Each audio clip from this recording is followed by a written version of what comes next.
हिंदुस्तान के फौजियों की जिस दिन अर्थी आती है उस दिन सारा जिला जुट जाता है, डीएम आ जाता है, एसएसपी आ जाता है, एमएलए आ जाता है, एमपी आ जाता है। और मैं झुंझुनू जिला है राजस्थान में मेरी बहुत रिश्तेदारियां हैं। कोई गांव नहीं है वहां का जिसके दरवाजे पे शहीद की मूर्ति नहीं है, गांव के रास्ते के बाहर। लेकिन उस दाह संस्कार के बाद उस बेवा और उस बच्चे को पूछने के लिए कोई नहीं जाता है। मैं कर्नल तुषार जोशी, मैं कुमाऊं रेजिमेंट से बिलोंग करता हूं और अभी मैं राजकोट में एनसीसी ग्रुप में कार्यरत हूं। 2 गुजरात बटालियन एनसीसी को कमांड कर रहा हूं।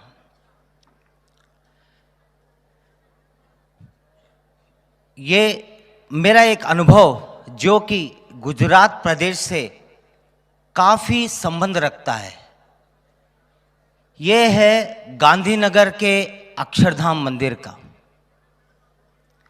आपने सुना होगा 2002 सितंबर 24 तारीख को वहां पर 2 आतंकवादियों ने मंदिर में हमला किया था, जिसमें 50-60 लोगों को मार दिया गया था बेरहमी से और करीब 80 लोगों को हॉस्टेज ले लिया था।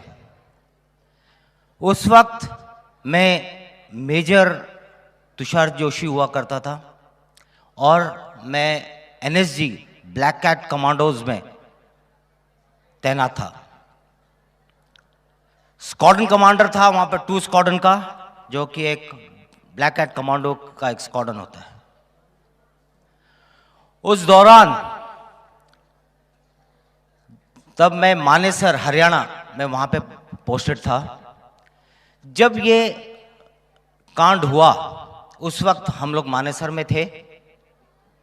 मैं अपने कुछ शाम के परेड के बाद, जैसे आपके अभी ये शाम जो परेड होती है इस तरह की कुछ परेड थी हमारी, वो करके घर पहुंचा ही था।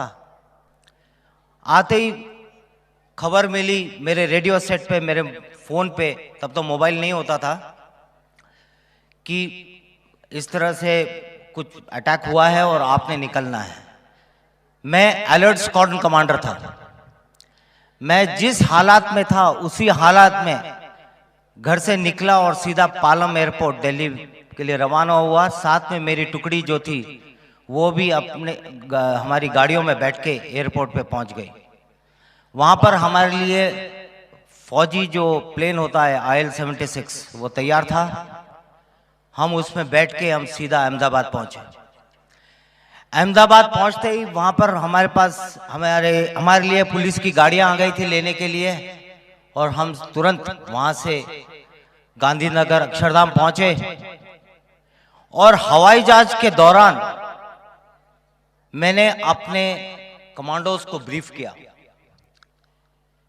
मैंने उनको सिर्फ ये बताया कि है ना, मुझे सिर्फ इतनी खबर मिली है कि यहाँ पर ऐसा ऐसा हुआ है, और मैंने टीवी ऑन किया था और टीवी में मैंने देखा है कि एक अक्षरधाम मंदिर, मुझे अक्षरधाम मंदिर भी पता नहीं था तब, एक अक्षरधाम मंदिर है गांधीनगर में, वहां पर आतंकवादियों ने हमला कर दिया है और वहां और हॉस्टेज ले रखे हैं, बंधक बना रखे हैं, उनको हमने छुड़ाना है।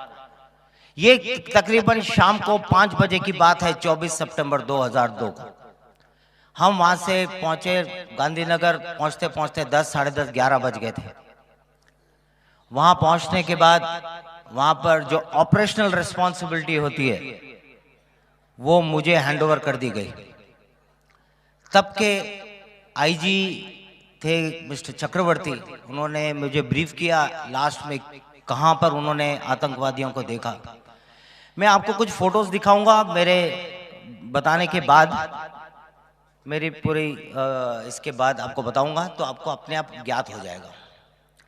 उन्होंने मेरे को हैंडओवर करने के बाद उन्होंने ये बताया कि यहाँ पर पुलिस के कई 3-4 कमांडोज शहीद हो गए हैं, और आखिरी बार जब देखा था तो 15 मिनट पहले एक वहाँ पे जो ऊपर के जो परिक्रमा है उधर देखे गए थे। उसके बाद 15 मिनट से कोई फायरिंग आई नहीं है।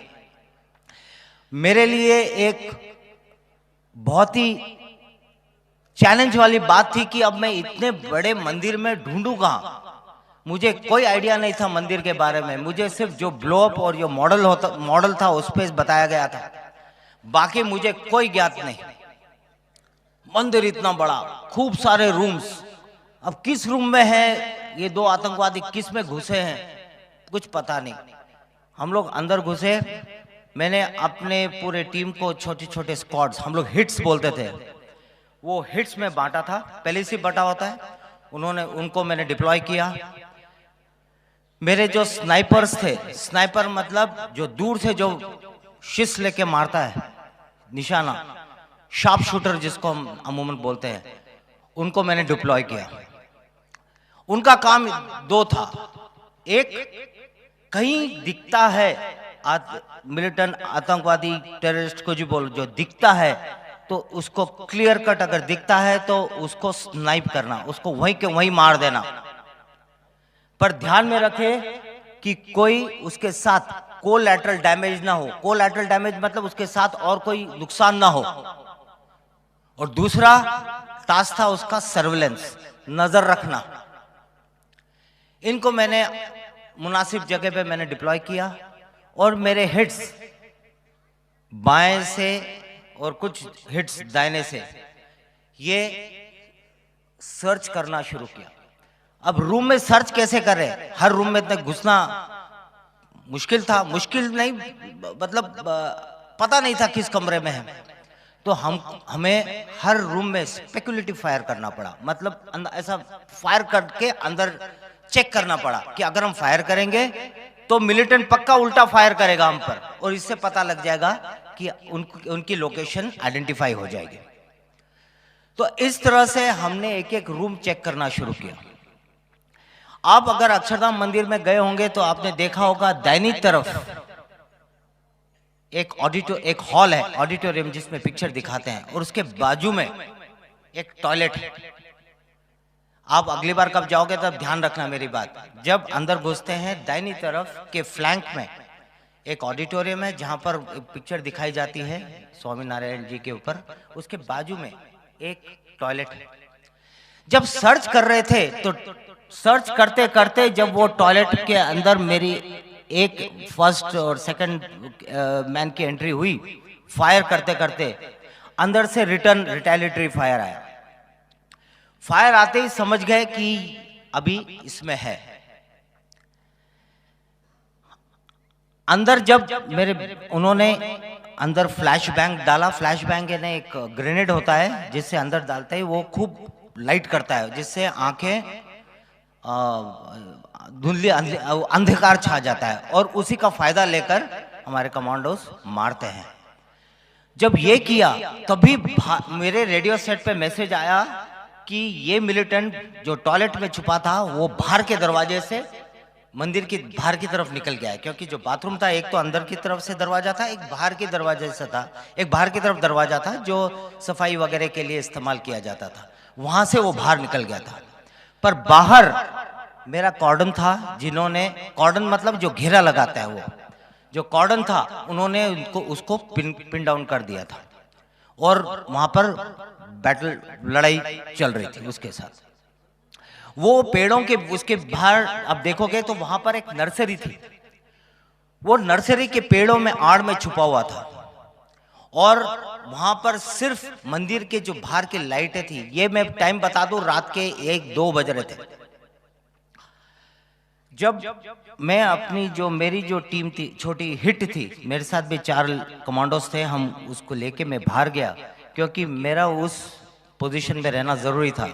तो उसके पास में एक छोटी सी दीवार थी, उस दीवार के पीछे मैं चला गया अपने हिट के साथ। आपने देखा होगा बाहर की तरफ, पीछे की तरफ जहां पर पुतले बनते हैं, स्कल्पचर्स बनते हैं, तो वो इलाका था। तो उस इलाके में मैं जाके दीवार के पीछे मैंने आड़ लिया, कवर लिया। वहां से मेरे को हमारे जवान, हमारे कमांडोज का और उस आतंकवादी का फायर, ये हमको मेरे को दिख रहा था। जब मैं उसके लाइन में आया, बिल्कुल उसके सामने आया, लेकिन दीवार के पीछे, मैंने तभी उसको स्पॉट कर लिया उसके फ्लैश के कारण। जो AK-47 फायर कर रहा था, AK-47 के फ्लैश से उसको स्पॉट कर लिया। अभी सिर्फ ये था कि बाकी इस बीच फायर करते करते मेरे एक जेसीओ साहब, उनको गोली लगी और वो उनको इवैक्यूएट करना पड़ा, क्योंकि मिलिटेंट था, वो आतंकवादी था, वो उसका तो कोई निशान नहीं, वो तो बस अंधाधुंध फायर कर रहा था, जहां पर आवाज आई वहां फायर करता जा रहा था। उसमें मेरे एक जेसीओ साहब थे, उनको गोली लग गई, उनको इवैक्यूएट कर दिया गया। वो पोजीशन फिर मैंने ली और उसको ऑब्जर्व किया। मैंने बोला अभी सब, मैंने रेडियो सेट पे अपना पास किया कि अभी कोई फायर नहीं करेगा, शांत रहो। मैंने उसको स्पॉट कर लिया है, आप अपने अपने जगह पे रहो, और अगर भागने की कोशिश करता है तब मारना है, तब तक नहीं, क्योंकि मेरा इरादा था अभी इंटरवीन करने का, अंदर घुसने का, क्योंकि ऐसे वो मारेगा तो और मेरे 3-4 लोगों को ले जाएगा। तो मेरे साथ मेरा एक बडी था, उसका नाम था सुरजन सिंह भंडारी।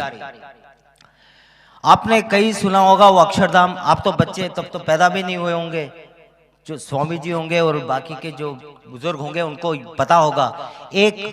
उसके कई 1 साल तक एक सुरजन सिंह भंडारी अक्षरधाम कमांडो अहमदाबाद हॉस्पिटल में कोमा में है, ये आपने कई बार पढ़ा होगा, सुना होगा। ये वही जवान था, वो मेरे साथ मेरा बडी था। मैंने उसके ऊपर नजर रखा, उस मिलिटेंट के ऊपर, उसके फ्लैश के ऊपर। मेरी नजर सिर्फ फ्लैश के ऊपर थी कि उसको स्पॉट करना था। मैंने सुरजन सिंह को बोला, बेटे वो मुझे दिख गया है और अभी हमने दीवार को कूदना है। दीवार इतनी छोटी थी, 3-4 फुट की दीवार थी, और उसके ऊपर ऐसे स्पाइक्स, ऐसे पोल लगे थे और इसके ऊपर लाइटें थी। मैं यहाँ पर एनवीडी से नाइट विजन डिवाइस से भी नहीं देख सकता था, क्योंकि वो लाइट का जब नाइट विजन डिवाइस पे पड़ता है तो वो इफेक्टिव नहीं होता है। मुझे ये थोड़ा सा प्रॉब्लम आ रही थी, क्योंकि उसको हम लोग दिख रहे थे, क्योंकि हमारे पीछे सिटी की लाइट्स थी, मंदिर की लाइट्स थी, इसलिए हमारे सर उसको दिख रहे थे। तो मेरा उठना भी खतरे से खाली नहीं था, पर मारना जरूरी था। मैंने सुरजन को बोला, बेटे मैंने उसको देख लिया है, मैं स्टैंड बाय गो बोलूंगा, उसमें हम लोग ग्रेनेड फेंकेंगे, उस ग्रेनेड के ब्लास्ट के साथ हम उठेंगे और हमारे पास जो MP5 वेपन था हम उसको फायर करेंगे, जिससे उसको एक्शन रिएक्ट करने के लिए मौका ना मिले। हुआ वही, मैंने बोला स्टैंड बाय गो। हम खड़े हुए, हमने ग्रेनेड फेंका और हमने हमारे हथियार फायर किए, और उसी फायर में उसने उल्टा फायर किया। ये तो बाद में पता लगा कि वो मरते मरते फायर कर रहा था, लेकिन उसने फायर किया और उस बस्ट में मेरे सुरजन सिंह भंडारी को कि यहाँ पर ब्रेन स्टेम होता है या कुछ खास नस होती, उस पर लगी और वो भाग करके नीचे गिर गया। और उसी बस्ट में उसको यहां लगी और मुझे गर्दन पे लगी, यहां काट के चले गया। मुझे पता ही नहीं लगा कि मुझे लगी है, क्योंकि ऐसे काट के गई थी। ये तो मुझे बाद में पता लगा, जब मैं सुरजन सिंह भंडारी को CPR दे रहा था, जब मैं उसको रिसस्टेशन दे रहा था, माउथ टू माउथ रेस्पिरेशन देख के उसको रिवाइव कर रहा था, तब उसने जब जोर से करके ऐसे सांस ली, तुरंत मैंने रेडियो सेट पे इसको के इवैक्यूएट कराया। और जब मैं उसके मुंह में सांस दे रहा था, रिसस्टेशन दे रहा था, तब मेरा उसके मुंह पर ऐसा ब्लड छलका। ये ब्लड कहां से आया मुझे समझ में ना आया। फिर जब मैंने जांचा अपने आप को, तो मेरे यहां से ब्लड उसके मुंह पे गिरा था, क्योंकि मैं फोर्स लगा रहा था, तो ब्लड स्पर्ट हुआ, बाहर गिरा। तब जब मुझे पता लगा कि यहाँ पे कटा है, तब मुझे उसके बाद दर्द होने लगा। तब तक काफी टाइम हो गया था, क्योंकि बॉडी गर्म थी, सामने दुश्मन था, तो इसमें मुझे पता नहीं लगा। लेकिन ऐसे काट के चले गया, कुछ मुंह दांत मेरे टूट गए, वो हो गया था। पर बाद में जब बॉडी ठंडी हुई तब पता लगा कि मुझे चोट लगी है, पर मुझे कुछ हो नहीं रहा था, ऐसा कुछ वीकनेस वगैरह कुछ फील नहीं हो रहा था। तो मैंने अपना पटका बांधा और फिर तब तक मेरा दूसरा बडी आया और हम कूद के अंदर गए। तब तक कुछ फायर नहीं हुआ, तब जाके देखा तो वो मरा पड़ा था। हो सकता है वो मरते मरते उसने जो फायर किया और मेरा नुकसान कर गया। अभी था तो एक ही मरा था, अब दूसरा कहां है? दूसरा ढूंढना और मुश्किल हो गया, क्योंकि ये भी खबर मिली थी कि करीब 80 लोगों को उसने बंधक लिया है। वो कहां लिया है? पर जब इनिशियल में जो सर्च हम कर रहे थे, तब वहां के हिट ने मेरे को मैसेज दिया कि साहब यहां पर इस ऑडिटोरियम से कुछ औरतों की और बच्चों की अंदर से रोने की आवाज आ रही है। तब मुझे लगा कि ये हो ना हो, ये वहीं हो सकता है, क्योंकि बाकी के कमरे तो हमने सर्च कर लिए थे।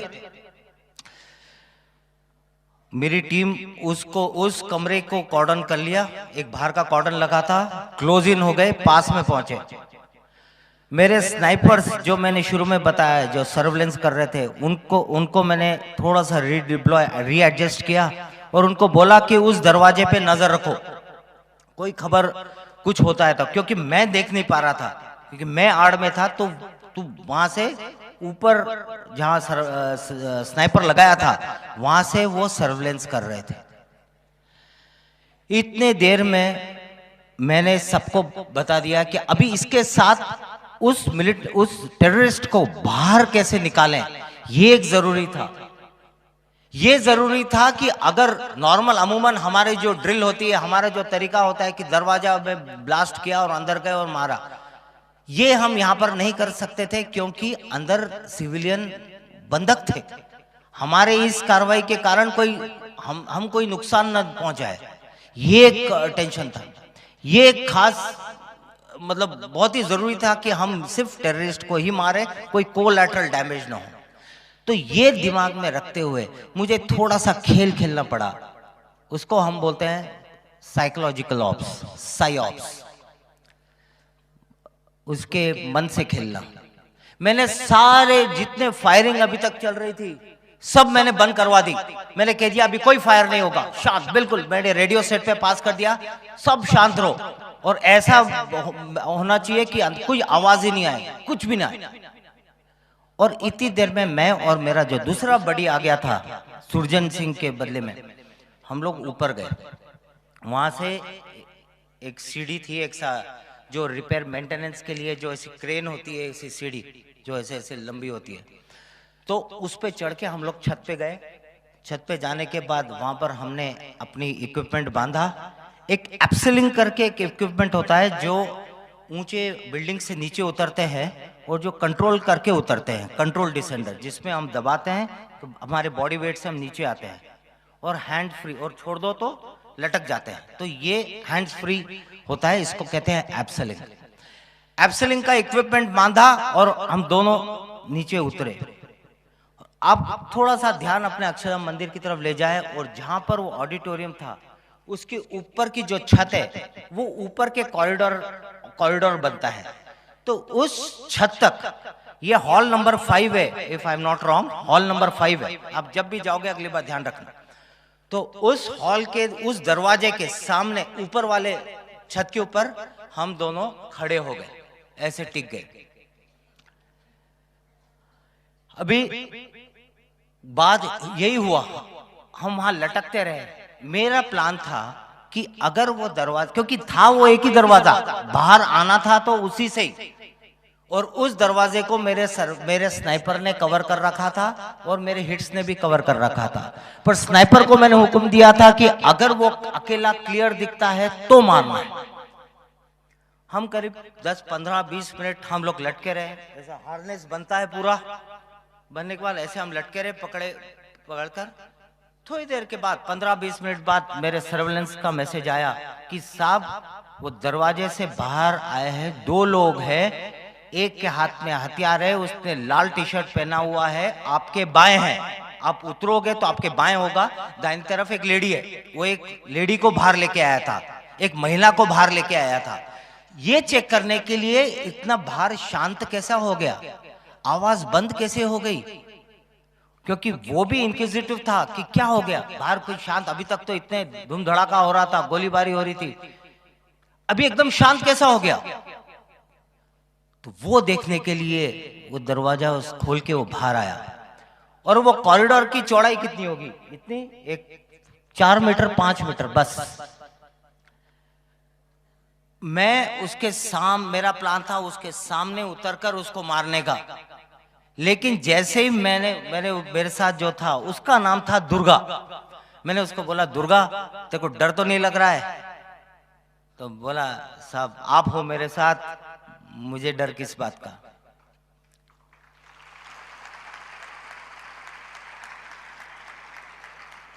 और वहीं बैठे बैठे हम लोग गप्पे लगा रहे हैं। क्या गप्पे लगा रहे हैं?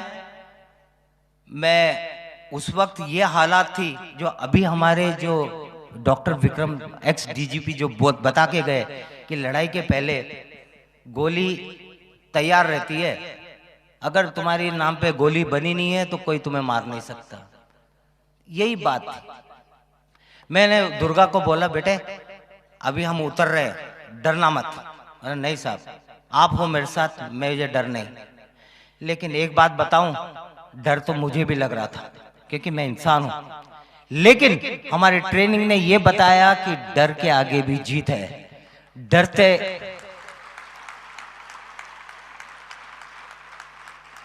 उस डर को ओवरकम करना यह जरूरी था। और मैं as a leader, as a task force commander, मेरे चेहरे पर यह डर दिखना नहीं चाहिए था। अगर मेरे चेहरे पर डर दिखता, अगर मैं पीछे हट जाता तो मेरे ट्रूप्स कमजोर पड़ गए होते। तो ये मेरे लिए था। लेकिन अंदर ही अंदर मुझे डर था क्योंकि मेरी वाइफ प्रेग्नेंट थी, मेरी एक छोटी 1.5 साल की बेटी थी। वहां पर सारी कहानियां मेरे दिमाग में घूमने लगी कि मैं चला जाऊंगा तो क्या होगा, क्या होगा, क्या होगा, ये दिमाग में चलता रहा। लेकिन मैंने ये सब दिमाग से हटाया और मैंने दुर्गा को बोला, बेटे वहीं लटके लटके हम बात कर रहे हैं, धीरे धीरे धीरे, क्योंकि हमको उसका इंतजार करना था। मैंने बोला, उस वक्त ना मैं सिगरेट पीता था, तब यंग था, कभी सिगरेट विगरेट पीता था। तो मैंने उसको बोला, बेटे अगर मेरे को कुछ हो जाए तो मेम साहब को मत बताना कि मैं सिगरेट पीता था।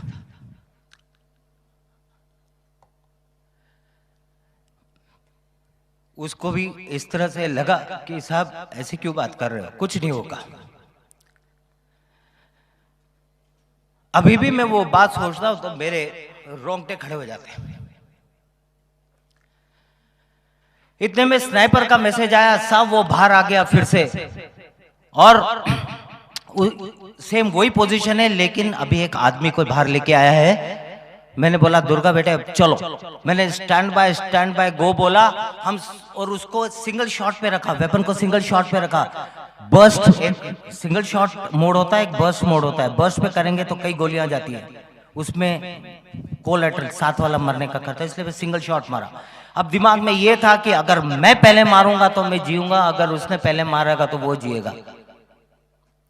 इसी में बोला स्टैंड बाय गो बोला, और हम सीधा उसके सामने, मतलब 5 मीटर जहां पर ये कैमरा वाला है बस उसी वहां होगा, और मैं यहाँ था, उसके सामने उतरा। उतरते एक गोली फायर, इधर गोली बीचों बीच, और वो ढाब नीचे।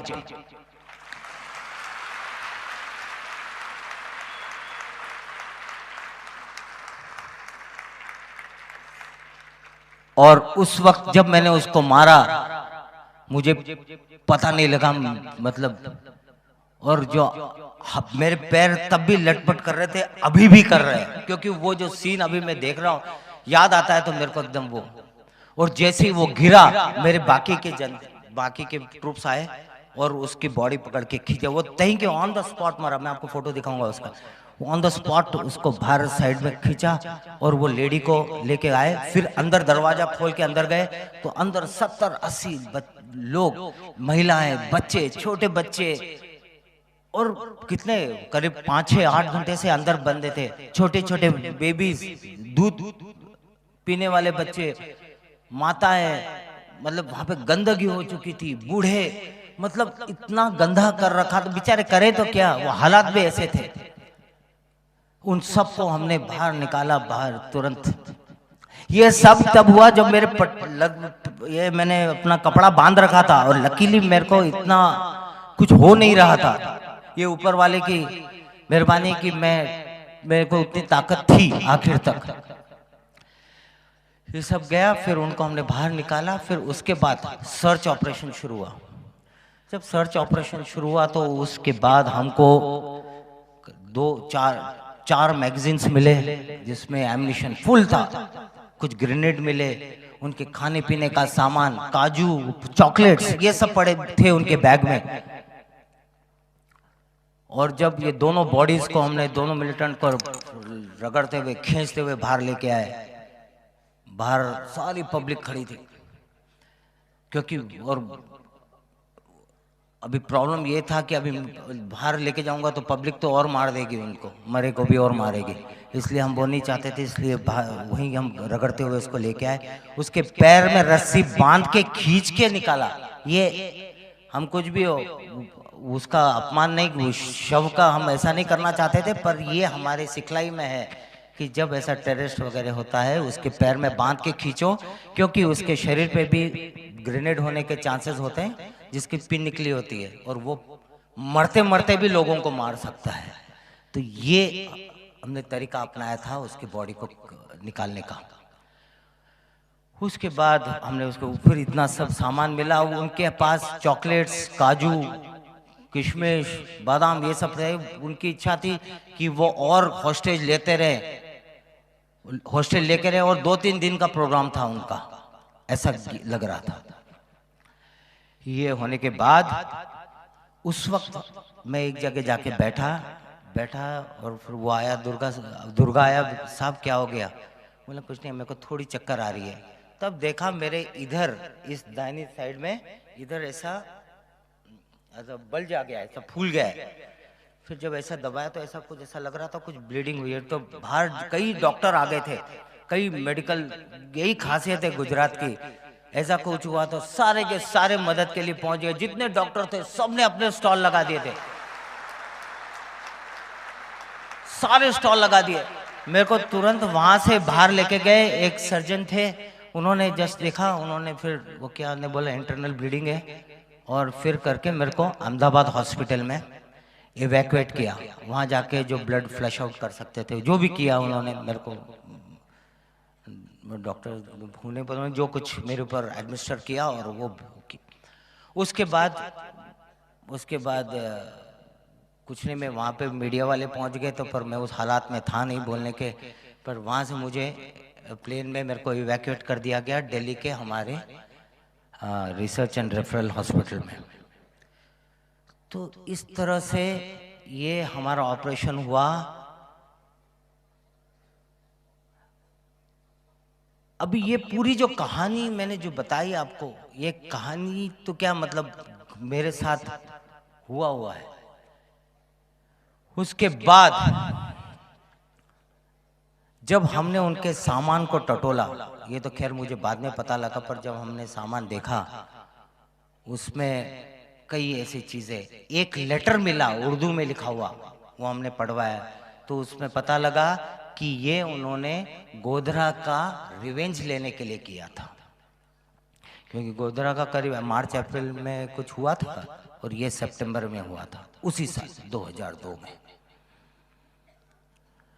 तो इस तरह से मुझे वो ऑपरेशन करने का मौका मिला, और इसके लिए मेरे जो कमांडो जो थे उसको सुरजन सिंह भंडारी को उसको कीर्ति चक्र मिला, और मैं और मेरा एक और साथी था, हम लोगों को दोनों को सेना मेडल मिला।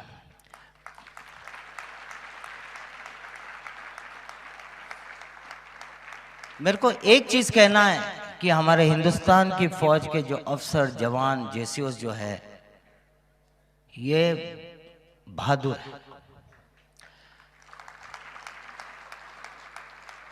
ये बाहर से तो दिखता ही है, लेकिन मैं अंदर रहकर मैं बता सकता हूं, कभी अपनी ड्यूटी और कहीं इसके लिए आपने कभी उनको आनाकानी करते हुए कभी नहीं देखा होगा। पीस टाइम हो, फील्ड में हो, कुछ भी। और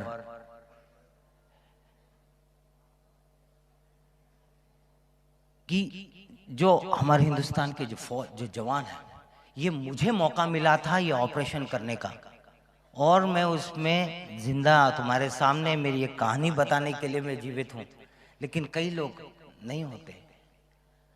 तो और हमारे में जो काबिलियत है वो इतनी परिपूर्ण है, इतनी है कि उनको जब भी मौका मिले वो पक्का उसको पूरा करेंगे। मुझे मौका मिला इसलिए मैंने किया। मैंने कि मैं ही एक बहादुर था या मैं ही एक फन्ने खाऊं हिंदुस्तान आर्मी में, नहीं। देखा होगा कितने लोग हैं कारगिल की लड़ाई में, देखो कितने मेरे हमारे अफसर शहीद हुए, जवान शहीद हुए, वो सब हमारे देश के काम आए। ऐसी कई हजारों हमारे पास ऐसे लोग हैं, सिर्फ मुझे मौका मिला और मैं आपके सामने बताने के लिए आया हूं।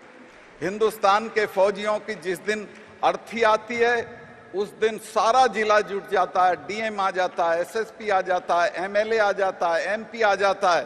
और मैं झुंझुनू जिला है राजस्थान में मेरी बहुत रिश्तेदारियां हैं।